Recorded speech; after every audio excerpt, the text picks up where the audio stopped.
de la commission des affaires sociales.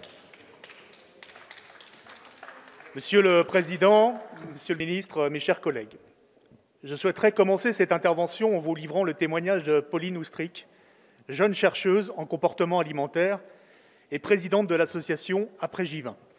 Cette association rassemble de nombreuses personnes atteintes de formes longues de la Covid-19.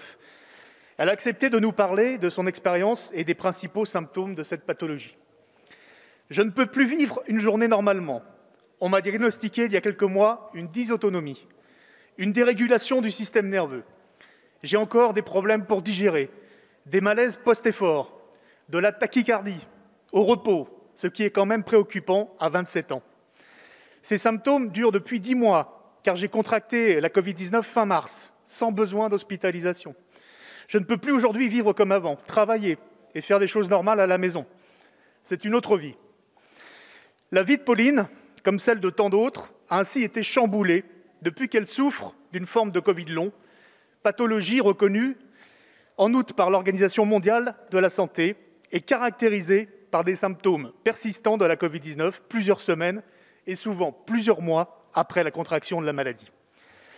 Parmi les si nombreuses victimes de la Covid-19, il y a celles qui sont malheureusement décédées des suites de la maladie.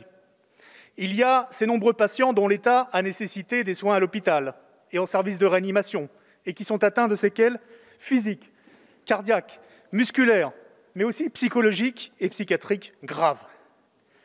À ces malades graves s'ajoutent d'autres victimes, moins connues et moins visibles, le plus souvent des femmes et de nombreux jeunes, pour lesquels le quotidien a été bouleversé depuis l'infection au virus. Il s'agit des victimes de ce qu'on appelle le Covid long, caractérisé par des symptômes persistants et particulièrement invalidants, au premier rang desquels figurent un essoufflement rapide, une fatigue chronique et une désadaptation à l'effort, ainsi que des troubles cognitifs, l'anosmie ou encore la gueusie. Ces patients ont été atteints de formes souvent relativement bénignes de la Covid-19, mais souffrent de symptômes à long terme, polymorphes, des douleurs thoraciques, des palpitations, des céphalées, mais aussi de dysfonctionnement, une incapacité à faire plusieurs choses en même temps. Beaucoup d'entre eux, en raison de troubles persistants de l'attention, sont dans l'incapacité de reprendre leur activité professionnelle. Certains sont arrivés en fin de droit et risquent de voir s'ajouter à la souffrance physique et psychique une grande difficulté financière. Beaucoup de ces patients ne bénéficient pas, pour l'instant, d'une reconnaissance en affection de longue durée par l'assurance maladie. Aussi, les soins qui leur sont pourtant indispensables peuvent se révéler onéreux et complexes à obtenir. Les spécialistes évoquent aussi des séquelles psychiatriques de la Covid-19, particulièrement alarmantes chez de nombreux patients. Anxiété, insomnie, dépression, syndrome post-traumatique et symptômes obsessionnels.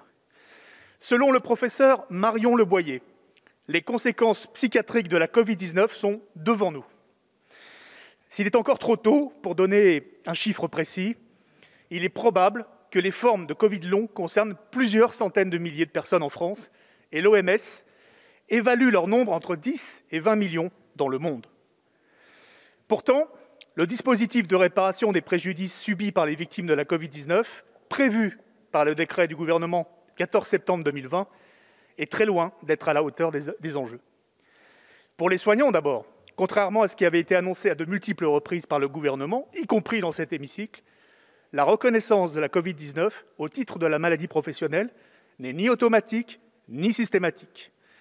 Pour recevoir une indemnisation, les soignants et assimilés doivent en effet être atteints d'infections respiratoires aiguës, avoir eu recours à une oxygénothérapie ou toute autre forme d'assistance respiratoire, et avoir fait l'objet d'une prise en charge médicale dans un délai de 14 jours à compter de l'exposition du virus. Critère particulièrement restrictif et peu pertinent, dans la mesure où, comme on l'a vu, les séquelles cardiaques, neurologiques ou cérébrales de la Covid-19 touchent de nombreux patients atteints au départ de formes peu graves de la maladie. Pour les autres travailleurs et les personnes dont la pathologie ne correspond pas aux critères très stricts à l'instant énoncés, la reconnaissance de la Covid-19 en maladie professionnelle relève d'un parcours du combattant. Début février, les organisations syndicales faisaient ainsi état de seulement 200 reconnaissances au titre du nouveau tableau 100 des maladies professionnelles et de la procédure complémentaire. Ces victimes sont en effet tenues de prouver l'existence d'un lien direct et essentiel entre leur travail et la contamination par le virus, lien particulièrement difficile à établir dans le cadre d'une épidémie comme celle que nous connaissons. L'existence d'un système à 2 vitesses fait par ailleurs l'objet d'une vive incompréhension de la part des victimes.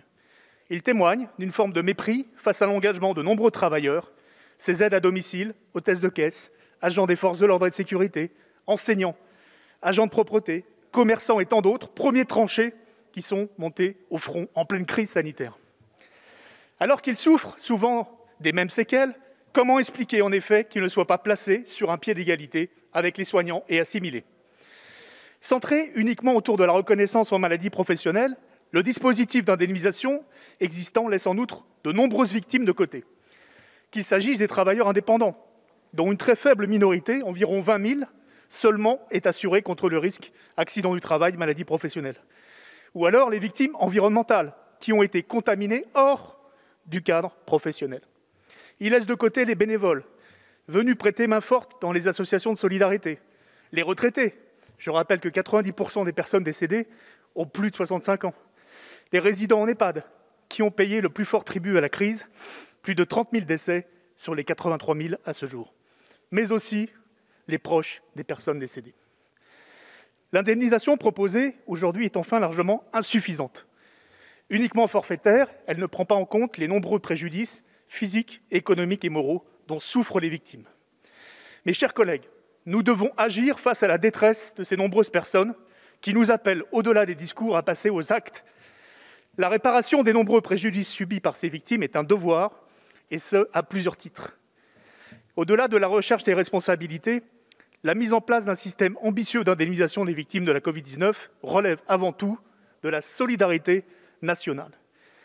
Il s'agit d'abord de reconnaître l'engagement de tous ceux qui ont pris de nombreux risques pour assurer la prise en charge des malades et assurer la continuité de la nation. Il s'agit aussi de prendre en compte la souffrance insupportable vécue par ces victimes, nombreuses à dépendre aujourd'hui de leurs proches, pour l'ensemble des gestes du quotidien. Pour toutes ces raisons, mes chers collègues, nous vous proposons, avec Christian Hutin et les membres du groupe socialiste et apparentés, la création d'un fonds d'indemnisation des victimes de la Covid-19. Notre proposition de loi ouvre la réparation à l'ensemble des victimes graves, que la maladie soit d'origine professionnelle ou non. Prenant en compte les laissés-pour-compte du dispositif existant, ce fonds a pour objectif une réparation intégrale des préjudices subis par toutes les victimes présentant des séquelles temporaires ou définitives de la Covid-19. Qu'il s'agisse des personnes touchées par des séquelles lourdes, résultant des formes graves de la maladie, mais aussi de toutes celles atteintes des symptômes persistants caractéristiques du Covid long. La réparation que nous envisageons s'adresse aussi aux ayants droit des personnes qui sont malheureusement décédées. Des suites de la maladie, nous ne les avons pas oubliées.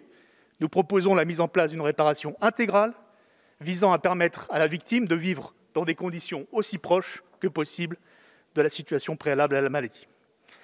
Le fonds d'indemnisation des victimes de la Covid-19 s'inspire du fonds d'indemnisation des victimes de l'amiante, dont le modèle est aujourd'hui largement éprouvé. La création d'un tel fonds présente de nombreux avantages.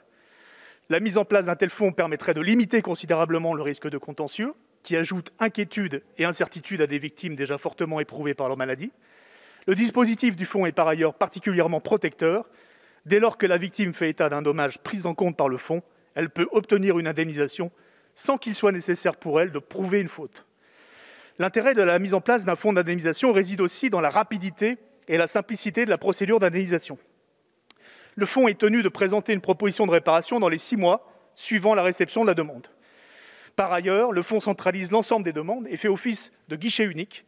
Ainsi, s'il est question d'une pathologie développée dans un contexte professionnel, le fonds se tourne lui-même vers les régimes AT-MP éventuellement compétents, plutôt que de demander aux victimes de suivre une procédure au préalable.